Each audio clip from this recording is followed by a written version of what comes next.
Hola a todos y a todas, muy buenos días. Pues bien, como podéis ver, hoy vamos a tratar el punto 2, que sería la descolonización de Asia y Oceanía.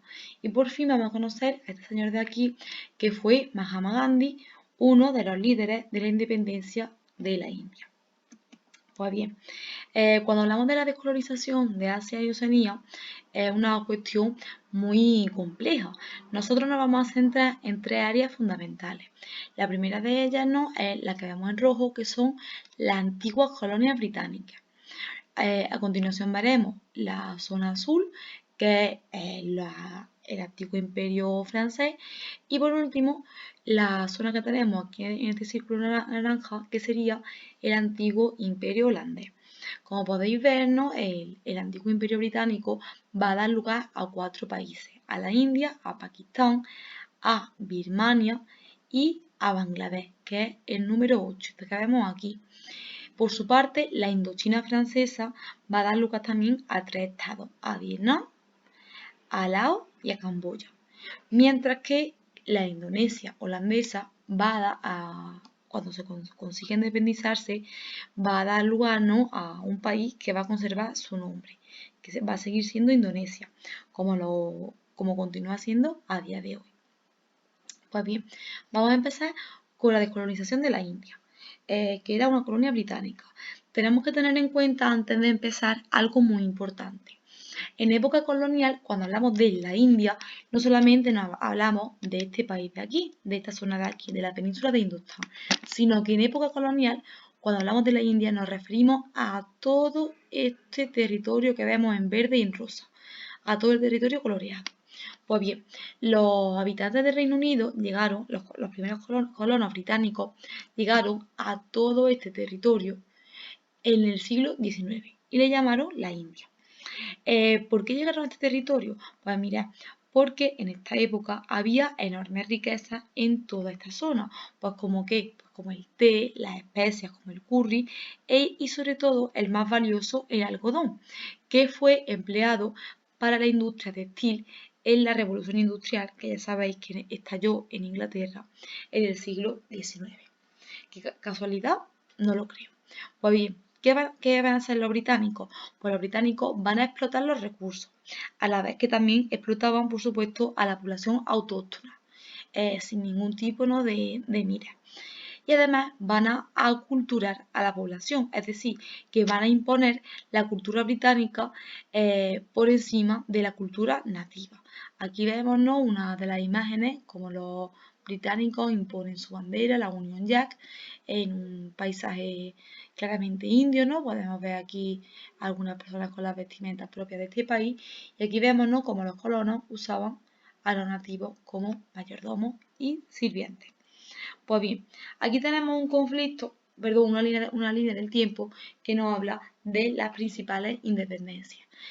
Como podéis ver, ¿no?, todos estos territorios fueron colonias británicas durante el siglo XIX y durante la primera mitad del siglo XX. Y justo después de concluir la Primera Guerra Mundial, en el 47, la India y Pakistán, para conseguir independizarse.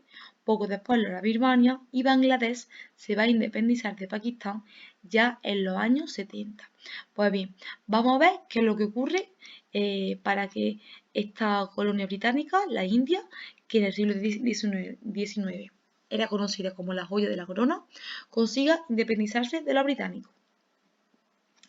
Pues bien, el sentimiento independentista en esta colonia estaba también ligado a un matiz religioso. Y este sentimiento hunde sus raíces ya en el siglo XIX. Tenemos que tener en cuenta una cosa, y es que en todo este territorio vivía población de dos religiones principalmente. Vivían musulmanes y también vivían personas de religión hinduista. Pues bien, por ello se van a crear dos oleadas independentistas, o más bien dos grupos independentistas. El primero de ellos se crea en el año 1885 y es el llamado Partido del Congreso, de religión hindú. Estaba dirigido por Nehru, que era este señor de aquí, discípulo de Gandhi, ahora hablaremos de él, y esta gente, ¿no?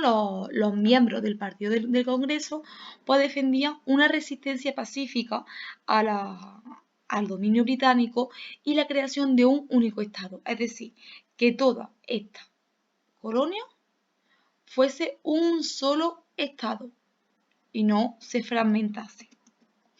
Por otro lado, en el año 1906 se crea la Liga Musulmana, dirigida por Ali Jinnah, que es ese señor de aquí.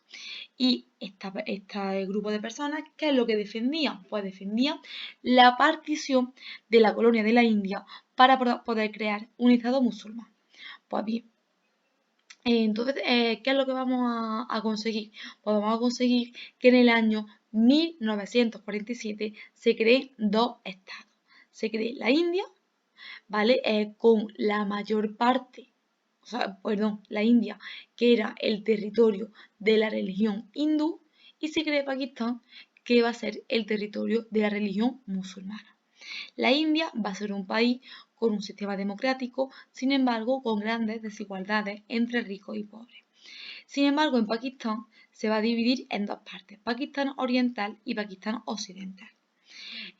Su gobierno no va a ser democrático, sino que va a estar formado por dictaduras militares. Y además el gobierno de Pakistán va a tener un problema, y es que Pakistán Oriental, que era Bangladesh, se va a independizar en el año 1971. Veamos un mapa de ello para hacernos mejor una idea.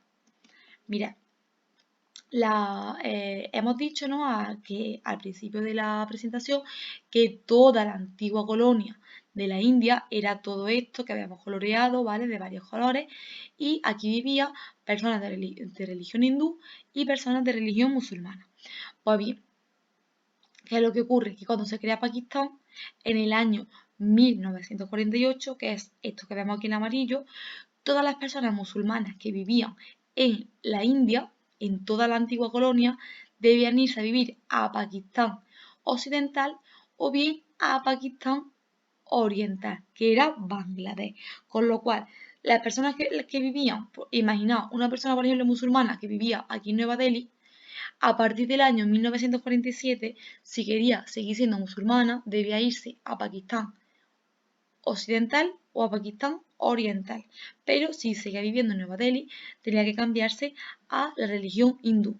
Y alguien que viviese, por ejemplo, aquí en Karachi, si era hindú, debía irse a vivir a la India, porque aquí no se iba a respetar su religión. Es decir, esto va a dar lugar a un éxodo religioso horroroso y por supuesto muchísimos conflictos porque evidentemente hubo muchas personas que su lugar de residencia no correspondía al lugar asignado a su religión. El peor de los conflictos va a ser el conflicto de Cachemira, que es este que vemos aquí. Cachemira es esta región de aquí asignada a la India, pero de mayoría de religión musulmana. Entonces va a haber muchísimas revueltas para tratar de sofocar esta cuestión. Una de esas revueltas acabará con Mahatma Gandhi el 30 de enero de 1948. A partir de entonces, ese día se celebra el Día de la Paz. ¿Por qué? Porque Mahatma Gandhi siempre defendió el uso de la vía pacífica para conseguir la independencia del Imperio Británico, pero se negaba tajantemente a recurrir a la violencia. ¿No? Él siempre decía que había que hacerlo de forma pacífica, por lo tanto, él usó una herramienta como fueron las huelgas de hambre. Pues bien, desafortunadamente el conflicto de Cachemira, como podéis ver en esta diapositiva, a día de hoy sigue. Si os interesan las noticias, ¿vale? Podéis hacer aquí clic en alguno de los enlaces y os va a llevar directamente, ¿no? a ello. Para entender ahora la descolonización y la independencia de Indonesia e Indochina, debemos trasladarnos a Japón. A Japón antes de la Segunda Guerra Mundial.